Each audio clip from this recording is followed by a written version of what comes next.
you guys. Today we're going to have Voice of UAE from DXB News Network.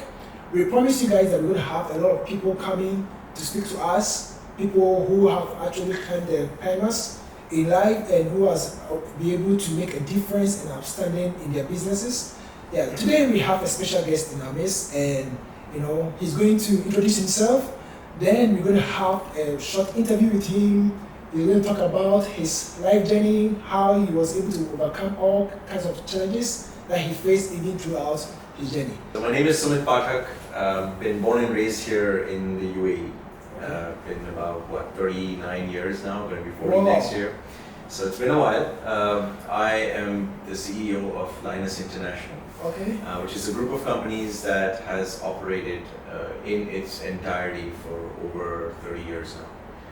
And I've only been running it and operating it in my capacity for the past 13 years, I would say, almost hitting 14 next year. That's May. nice. It's been an exciting journey. It's been interesting. We are diversified across construction, real estate, warehousing, scaffolding, and interiors. These have been our core divisions that we have focused on. Of course, they have started at different times, but it was only in 2018 that we consolidated all of this under one brand. I would call it the parent company, which is called Linus International. So it's been an interesting journey, and looking forward to facing many more challenges and many more victories. That's nice. All right. This is exciting news, to have such a man in our midst to speak to us. Actually, it's very interesting. Sir, I read about your background. You actually were into biomedical. Yes. And you shifted into engineering, right? Mm-hmm. What inspires you, and what you were sleeping one day and just okay, I just want to move, or what happened? Actually, it's biomedical engineering is a multidisciplinary field which combines engineering with some elements of medicine. Okay. Now, the interesting part here is it's the equivalent of going into medicine without actually studying medicine. So what excited me about, I was always fascinated and passionate about biology, but I did not want to go into full-scale medical and then have a whole career built around becoming either a doctor or a specialist of some kind. So it was the perfect middle ground for me, at least at that stage, that it would be 2 years of medicine and about 2 or 3 years of engineering, which would obviously set the stage for all the future education that I would do, or the future experience I would do, because engineering teaches you how to be comfortable with numbers and systems and models. Yeah, that's true. Biomedical engineering specifically tells you to be comfortable with really alien topics like medicine, which is an extremely specialized field, medical devices, and electronics for that matter, because you're looking into biomaterials, you're looking into a variety of materials. I found out that everything that I've learned has had some impact on what I've been doing today, because the foundation knowledge is more or less exactly the same. Yeah. It's just the application is different. So it's been interesting. The choice was a unique one, I would say, but it has not been one that I can say is something either I regret or I feel like I did not benefit from. Can you share a defining moment in your career, of what actually has really defined your philosophy? What have kept you in that discipline, to be able to reach this so far? I guess there are a variety of milestones, as you would say. It's not going to be one singular milestone. Some will be much more impactful than the others. I can say that very definitively. I guess the most important one, and the one that actually really kind of jump-started the journey that I would have in the future, was the one in 2017 actually, when we decided to consolidate our entire businesses under a single brand. This was a very difficult thing to convince all the stakeholders to do, primarily because this has historically been very difficult to convince an SME operation, a small or medium enterprise, first generation entrepreneur, to actually understand the value of building a brand. because you have independent entities that are running, they're doing well, they are succeeding in their own industry, being operated very efficiently. However, to bring them under one brand essentially allows you to have a common system or set of values, principles, and a growth strategy that you can employ for all of them in a consolidated manner. So this was difficult to do and challenging, not because it is inherently difficult to set a system, it is very difficult to convince the older generation to understand the value of making this change. And that was the milestone when the success was established of convincing everyone and then the action was taken. That was a milestone that just made everything real. Wow. From that point onwards, you're like, now things have not only gotten real in that they are established, we have the brand now. Now all the other milestones have to be achieved. Yeah. Otherwise, this entire enterprise was a waste. Yeah. Right? It was a waste of energy. It was a waste of false belief. So it was double motivation. And now that we achieved this, there's 10 other things to do. Yeah. Right? So, yeah. That's it. That's actually phenomenal. I don't know. How do you balance all this with your family life, your own personal life? Because we have spoken about a lot of companies now just embedded one. How do you manage all? It's not particularly easy. It's not that I've been doing it well right from the beginning. I have, I would say, I've spent the first maybe 60% of the 13 years, 14 years that I've been doing this for, completely embroiled in work to the point where I had no breathing space. Complete workaholic. Embedded myself to the point where beyond work, nothing else was important. And of course, you learn the hard way because your body starts taking a toll, your health starts taking a toll, your mental health starts getting affected, and you come to that conclusion that either something has to change or there has to be a balance. So it again, that happened over time. You start realizing that your mental health and your physical health are much more important. It's only in the past 3 to 4 years that I've actually given it the attention that it deserves. And I'm happy to say that now I understand the value of balance. Before, it was extremely difficult because it almost felt as if I would take a couple of steps back and that things would fall apart. Like it was a Jenga tower and you would pull a few pieces out, but I was the biggest piece. But that's not the case. If it's a well-built organization or an entity or it has a good team in place, you could be absent for significant amounts of time. The systems will keep it in place. The people will continue to run it. If you have the right team, they will run it like it's their own machine, their own home. If you are going to micromanage it, you will cause more damage to the system. So in the past 3 to 4 years, I've learned to slowly let go a little, become a little bit more hands-off, become more comfortable with delegating, giving the power away to others, and believing that even if they make a mistake that they will rectify it because it is their responsibility. It took a very long time to understand that. I can confidently say I've learned that, but the first generation still does not, because that's not the way they built the business. It was always hands-on. So the balance now allows me to spend more time outside, spend more on physical fitness, whether it's the gym, whether it's sports, whether it's going hiking or mountain climbing or whatever. And adding some amount of travel in there to actually help you cleanse your mind, to come back with a fresh approach. So it's not been straightforward. It's been, you learn the hard way, you make the mistakes, you suffer and struggle, your body responds to you and tells you what are you doing, take care of yourself, and then you start building a balance. If I had someone who could tell me this 10 years ago, I'd be in a much better place, but better late than never. And talking about mountains, I read you actually climbed like the tallest, I think 4 of them, right? 4? 3 of them so far, 4th one planned for 2025. Yes. Wow. And how does it feel? It's amazing.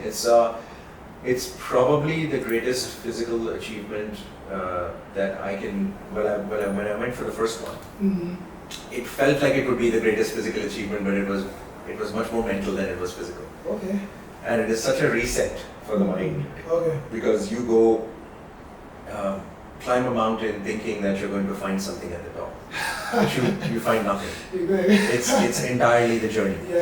Right. So every step of that journey is difficult to the point where reaching the summit has very less value.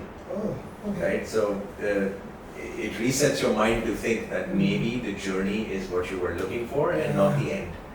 Because there never really is an end. That's true. Because as soon as you reach the end, the first question that pops in your mind is what next? Right? And then the next mountain's coming up, and the next mountain's coming up. So it's a reset in that it changes your mindset.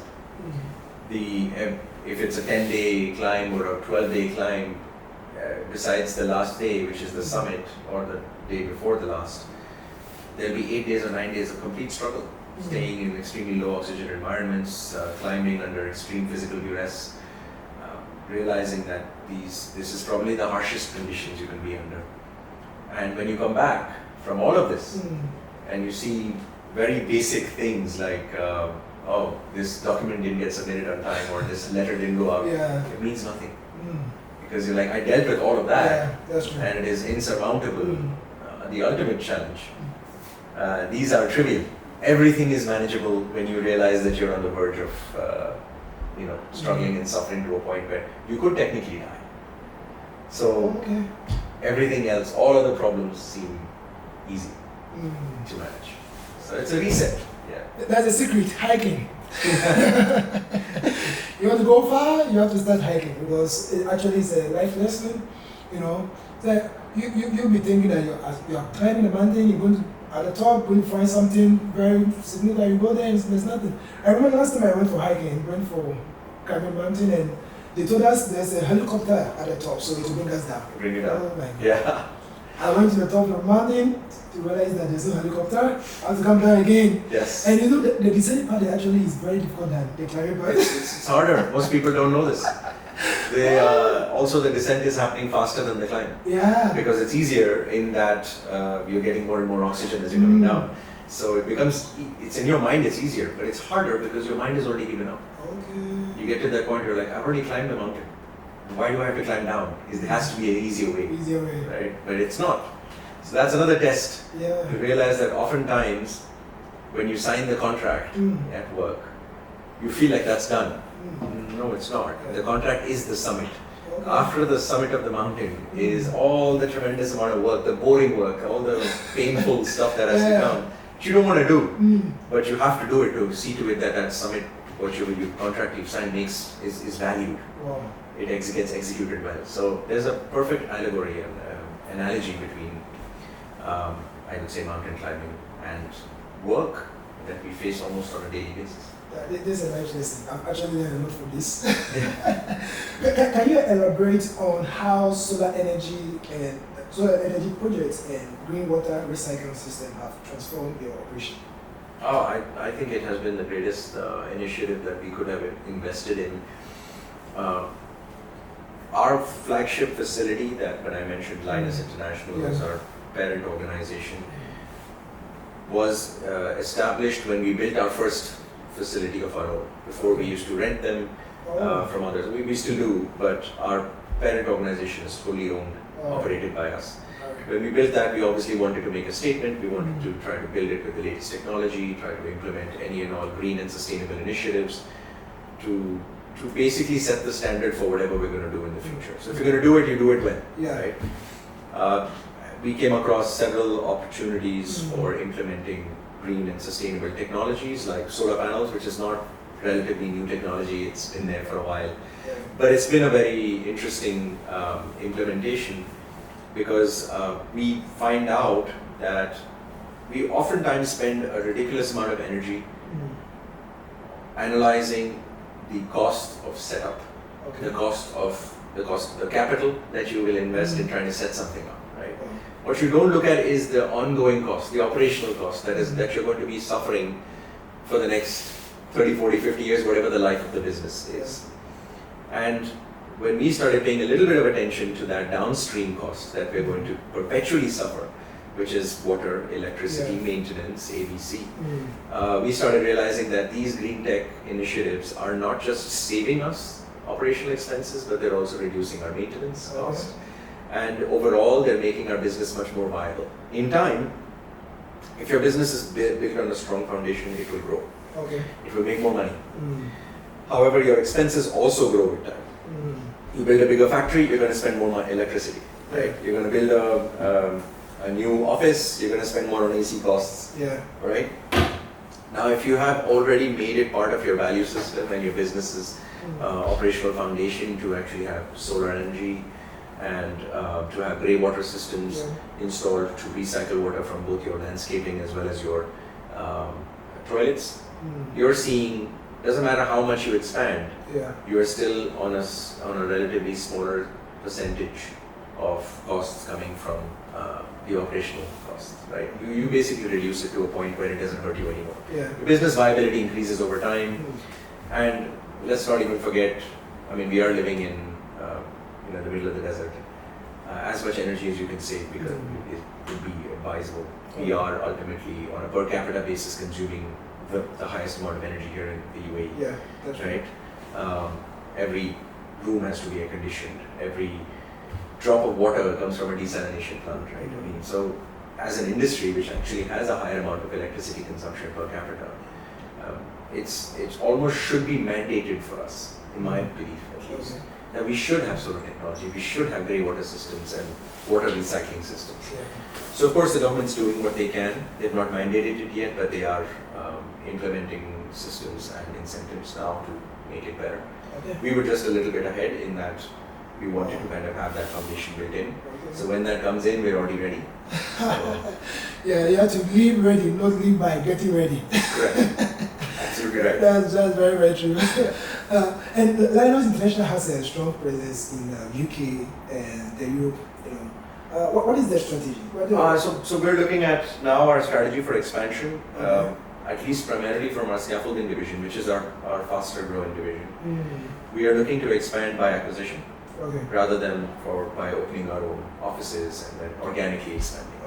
So the key here is for us to identify companies that are succeeding in their relative markets, regions, cities, in mature markets as well as immature markets. So the idea would be to invest in those companies themselves, keep the management in place, and grow from there, right? So that gives us a shorter runway to the market.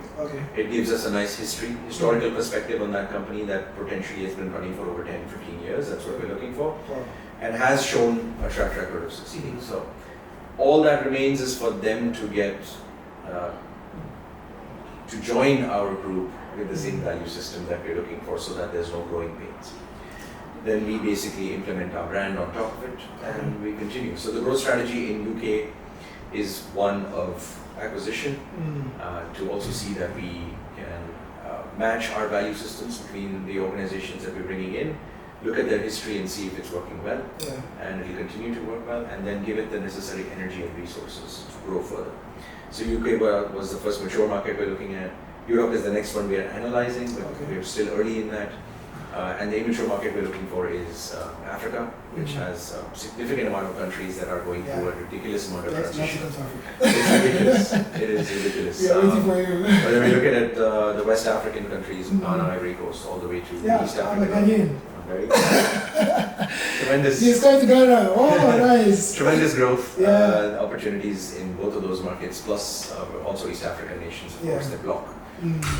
So we're excited. We're excited for that growth. Wow. I'm also excited. About this.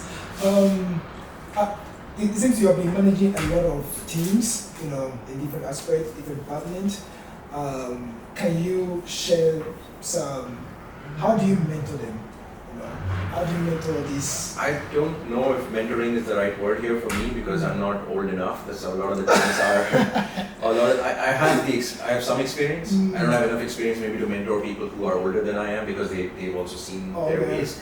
So it's more about bringing them to the table, having a conversation and communicating with them, understanding what they've achieved and what they've done, what I bring to the table, and then combining the two to create what I believe is the perfect way to move forward in their particular aspect of their career.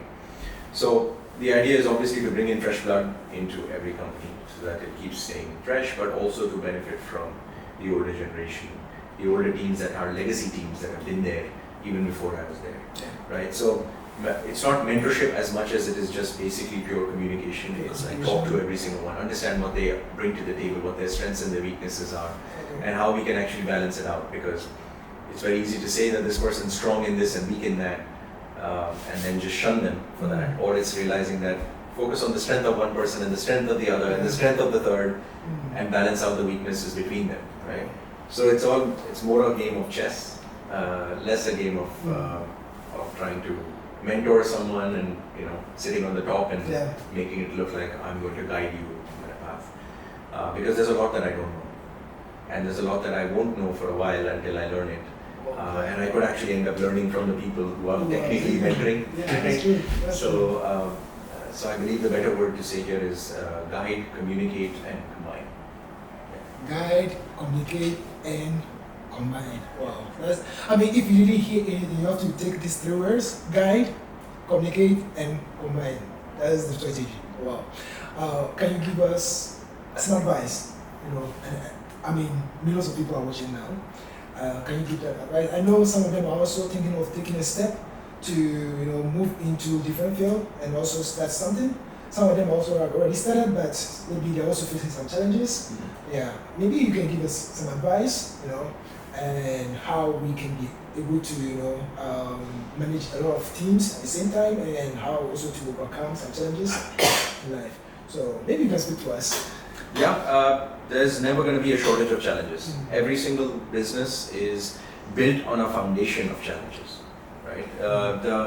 The real challenge that we are going to struggle with any business is the unforeseen aspects of the market. You can never predict how the market's going to respond to every action that you take. You are part of a much bigger pool. You're swimming in an ocean alongside many other people in that very same industry. A book that I believe would actually help to identify how to segregate your business from the rest, from the riffraff, from the crowd. It's the Blue Ocean Strategy. The book, as I fervently believe myself, focuses on trying to find out how you can do your business by finding out a slight edge that differentiates you from the rest. If you are swimming in the same ocean with all the other people in that same industry that you're in, let's say it's you're in the automotive industry, there's 500 people fighting, swimming in the same ocean. They're all sharks, every single one of them biting at every single morsel of fish that they can find, and it's a red ocean, there's blood everywhere. You have to find the blue ocean, the one where all of these sharks have not figured out that they can move to. Often that is far more challenging than setting your operations right, finding out what your business is worth, finding out what the right teams are going to be. It's much more difficult to understand that part, where your business should be. And even if it takes you a year, 2 years, or 3 years, identify where that blue ocean for your industry is, so that you can swim in that, have that edge over the others, eat all the fish that you can, build your brand and grow it, and by the time the others figure out to move to this part of the ocean, which is blue and it's slowly turning red, you will have already swum to another one. So the idea here is, let it be challenging.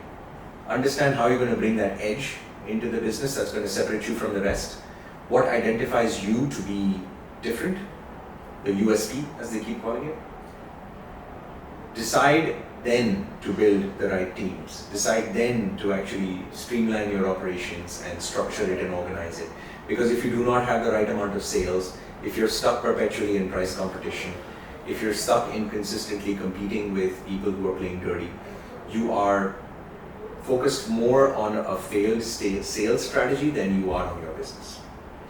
I've been through this. I've struggled through being in tremendous price competition in a bloodied ocean, swimming every day thinking it's going to change, realizing no, it's not going to. So either I change the way I work, change the way the business works, and change the definition of the business to some extent, keeping the foundation element of it same. Still in the automotive industry, but here's the little edge that I'm going to do. Some people build an app for it, some people do something else that basically sets them apart. Makes things a little bit easier for that customer, that will move them away from others towards you. And your sales strategy will establish your business. As soon as you get sales, everything else falls into place. So again, I learned this the hard way. I struggled, suffered for years on end, say 5 or 6 years of perpetual either a combination of losses or struggles or failures and projects falling through, then ultimately realizing that there is a change that was on the horizon. I was just not paying attention to it. And as soon as I did that, the teams fell in place, the structure in the organization fell in place, and it's getting better every day. It's getting better every day. You just need to follow the advice. This is 5 years of lessons that has been given to you in just 2 minutes.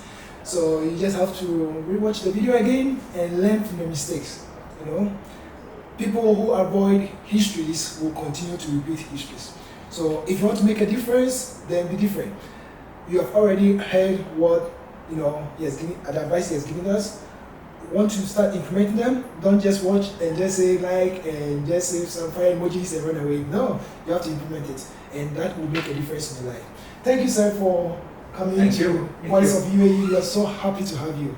It's my pleasure. Wow. If I can help even one person, that would be a victory. Yeah, thank you so much. And DXB News Network, we'll be coming back to you again with another person who's going to speak to us. Keep on watching and keep on staying tuned. We're going to have different, advices, different strategies coming up, and be aware of all and try to implement them, and we'll make a difference. Stay tuned and bye everyone.